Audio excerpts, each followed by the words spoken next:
A county that once had no organized government for almost a half a decade, home to one of our state's most notable camps, and site of one of 3 World Championship wood chopping competitions. I'm Wayne Worth, and you're watching On the Road in West Virginia, our 55 counties, Webster County.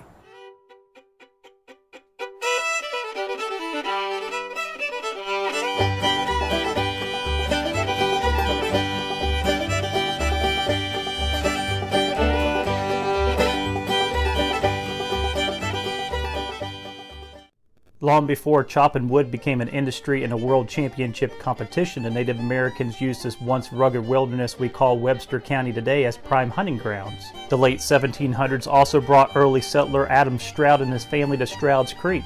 However, the Stroud's mountain paradise was short-lived as the natives caught up with them and destroyed their settlement.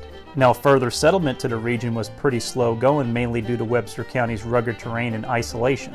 Matter of fact, the county would only have a population of around 1,500 by 1860. That would soon change though, as both the Civil War and timber boom thereafter would bring more than 7,300 new residents to the county by 1900. The 1860s would bring a rather interesting situation to the area, as what we call Webster County today officially became Webster County. However, with the birth of this new county and the Civil War about to heat up, the county decided that they were going to take an extended vacation and not organize a functional government. This would last throughout the duration of the Civil War and gave birth to the so-called independent state of Webster.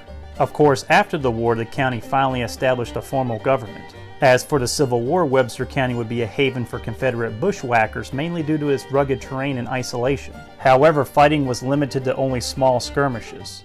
It would be after the Civil War when things really started to move forward in the county economically, and the driver would be big timber. The 1880s would bring a boom in the timber industry, especially along the Elk River, where during spring floods, loggers would ride timber down the river to market in Charleston. From there, the industry would really ramp up as the early 1900s would bring the Cherry River Boom and Lumber Company along the Williams River, and the Pardee and Curtin Lumber Company would move their whole operation from Nicholas County to the community of Burgoo. To put this into perspective, the sawmill at Burgoo produced over 220 million board feet of lumber in 17 years. The Pardee and Curtin Lumber Company was also in the coal business, as they operated several mines in the county, producing over 23 million tons of coal in 30 years. Of course, with the boom in timber and coal also meant the coming of the railroad. By the 1890s, the West Virginia Central and Pittsburgh Railroad, which would later become the B&O, made its way to Cowan. Matter of fact, the towns of Cowan and Urbacon were named after former vice presidents of the B&O Railroad. The B&O would invest significantly in the town of Cowan, as they would build a rail yard capable of handling several hundred cars and a shop for steam locomotives. On the other side of the county, the Greenbrier-Cheaton-Elk Railroad, which would later become the Western Maryland, also ran a line from Cass and Pocahontas County to Burgoo.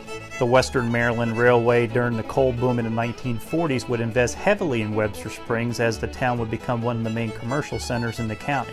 Tourism even became a seasonal industry in Webster County, as a hotel was built in Webster Springs in 1896 and expanded to over 300 rooms by 1904.